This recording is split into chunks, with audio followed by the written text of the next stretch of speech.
কাজের সূত্রে গত কয়েক মাস ধরে মুম্বাইতেই রয়েছেন অভিনেতা ঋষি কৌশিক। এই মুহূর্তে তিনি যে বেশ ব্যস্ত বলা চলে।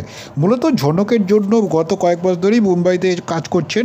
তবে এবার যেটা নতুন খবর জানা যাচ্ছে, আরও একটা নতুন ধারাবাহিকে এবার দেখা যাবে এই হিন্দি ধারাবাহিকে অভিনেতা ঋষি কৌশিককে, যে ধারাবাহিকের নাম দুর্গা।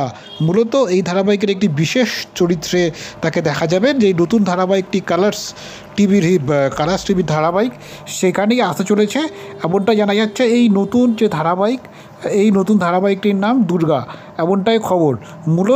মূলত যেটা জানা গেছে, যেটা তিনি জানিয়েছেন যে হিন্দি ধারাবাহিকের তিনি এই মুহূর্তে শুটিংয়েতে ব্যস্ত, পাশাপাশি একটা নতুন ধারাবাহিকে কাজ করছেন। সোমবার থেকে শুরু হয়েছে কালার্স টিভির এই নতুন ধারাবাহিকের কাজ।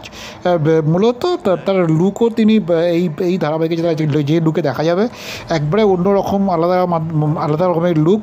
সেই রূপেও তিনি সামাজিক মাধ্যমে ছবি ভাগ করেছেন এবং সম্প্রতি সংবাদ মাধ্যমে এ নিয়ে মুখও খুলেছেন অভিনেতা।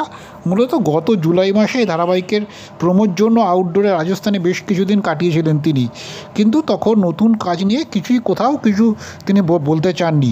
মূলত এই ধারাবাহিকের অভিনেতা তার লুকের যে ঝলক সমাজ মাধ্যমে প্রকাশ করেছেন, সেখানে তাকে রাজস্থানী পোশাকে দেখা যাচ্ছে, মাথায় পাগড়ি, কপালে তিলক এবং সঙ্গে মানানসই রূপোলি গয়না। ঋষি বলেন, অনুরাগীদের থেকে খুব ইতিবাচক মন্তব্য তিনি পেয়েছেন, কারণ তাকে এইভাবে তারা আগে দেখেননি। বিশেষ করে বাংলায় তো দর্শকের কাছে এই ধরনের যে নতুন যে চরিত্র, সেটা সে বেশ চমক হতে চলেছে, সেটা তিনি বেশ বুঝতে পারছেন এবং তাকে সকলেই অভিনন্দন জানিয়েছেন এই জন্যে।